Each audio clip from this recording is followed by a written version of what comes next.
বিজেপিয়ে 5খন আসন অসমত পাব আৰু বাকীবিলাক বিৰোধী ঐক্যমঞ্চই পাব। আৰু ধুবুৰীত আজমল বা জাবেদ কোনো ধৰণৰ হাঙাৰ হ'ব নেকি? মানে ধুবুৰীত বদৰুদ্দিন আজমল কোনো পৰ্যায়ত ফেক্টৰে নহয়। বদৰুদ্দিন আজমলে 3য় স্থানত থাকিব আৰু জাভেদ কি নাম জাভেদ ইছলাম। জাভেদ ইছলামৰ লগতহে আমাৰ আচলতে কংগ্ৰেছ দলৰ বা আমাৰ বিৰোধী ঐক্যমঞ্চৰ প্ৰাৰ্থী ৰকিবুল হুছেইন ডাঙৰীয়াৰ আচলতে কণ্টেষ্ট হ'ব। আপোনালোকে নিশ্চিন্ত হৈ থাকক যে আমি AIDFক হৰুৱালো। এইবাৰ বদৰুদ্দিন আজমল পলাব লাগিব। বদৰুদ্দিন আজমলে ইলেকশ্যনৰ পাছত কান্দিব। বদৰুদ্দিন আজমলৰ মিটিঙত ক'তো মানুহ হোৱা নাই, সেইকাৰণে অখিল গগৈক শত্ৰু বুলি গণ্য কৰিছে। সেইফালে অখিল গগৈৰ বিৰুদ্ধে কেৱল বদৰুদ্দিন আজমলে ইটোৰ পিছত সিটো গালি দি আছে। অখিল গগৈ বিভিন্ন মুছলমানৰ শত্ৰু, মুছলমানৰ গাদ্দাৰ এনেকুৱা ধৰণৰ কথা কৈ আছে।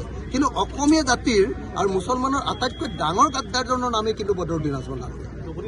বৰপেটা সংসদীয় সমষ্টিত বিৰোধী ঐক্যই বিশেষকৈ অখিল গগৈ এগৰাকী প্ৰাৰ্থী বিচাৰিছে, কি কয়? মানে আমি বিৰোধী ঐক্যমঞ্চক বাৰম্বাৰ কৈ আছো যে এইবাৰ অসমৰ মানুহে পৰিৱৰ্তন বিচাৰিছে, বিজেপিক ভোট নিদিয়ে। কিন্তু বৰপেটাত অসুবিধাটো হৈছে যে বিৰোধী ঐক্যমঞ্চৰ পিনৰ প্ৰায় 3জন প্ৰাৰ্থী, এজন কংগ্ৰেছৰ পৰা দিলে, এজন CPMৰ পৰা দিছে, আনজন আকৌ তৃণমূল কংগ্ৰেছৰ পৰা দিছে। 3জন প্ৰাৰ্থী হোৱাৰ কাৰণে আমাৰ মানুহবিলাক কনফিউজ, সাধাৰণ ৰাইজ কনফিউজ হৈ আছে, দুধুৰ মুদ্ৰাত পৰিছে। সেইকাৰণে মই সকলো দলকে আহ্বান জনাইছো যে এই 3টা দলে কথা পাতি এজন কেণ্ডিডেট কৰাৰ ব্যৱস্থা কৰিব লাগে আৰু তাতো অসম গণ পৰিষদক আমি পৰাজিত কৰাৰ ব্যৱস্থা গ্ৰহণ কৰিব লাগে।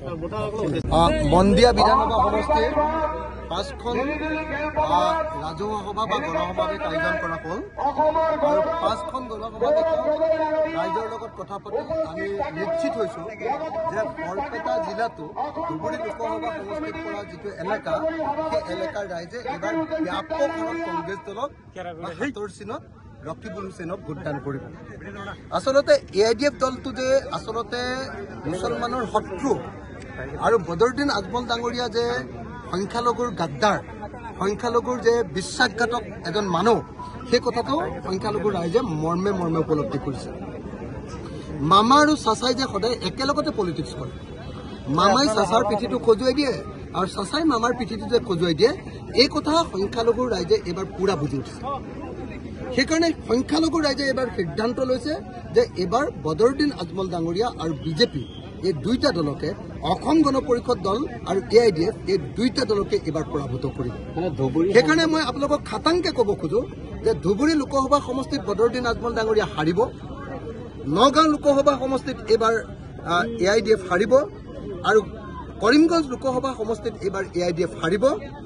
AIDFে বিজেপিৰ হৈ যিটো চামচাগিৰি কৰি আছিলে, দালালিগিৰি কৰি আছিলে, এইবাৰ অসমৰ মানুহে সম্পূৰ্ণৰূপে বুজি উঠিছে আৰু সেইকাৰণে এইবাৰ লোকসভাত AIDF শূন্য হৈ পৰিব। আৰু এইবাৰ যেনেকৈ লোকসভাত AIDF শূন্য হৈ পৰিব, 2026 চনত AIDFৰ এজনো বিধায়কে অসমত জয়লাভ কৰিব নোৱাৰিব। 2026 চনত আমি বিজেপিৰ লগতে AIDFক ব্ৰহ্মপুত্ৰত দলিয়াই দিম। আমাৰ বদৰুদ্দিন আজমলৰ যিটো তলা চাবি নহয়, সেই তলাটো থাকে বদৰুদ্দিন আজমলৰ ওচৰত, চাবিটো থাকে সদায় হিমন্ত বিশ্ব শৰ্মাৰ ওচৰত। সদায় হিমন্ত বিশ্ব শৰ্মাই বদৰুদ্দিন আজমলক নিয়ন্ত্ৰণ কৰে। এইবাৰ 2026 চনত আমি 2টা তলা আৰু চাবি আনিম, হিমন্ত বিশ্ব শৰ্মা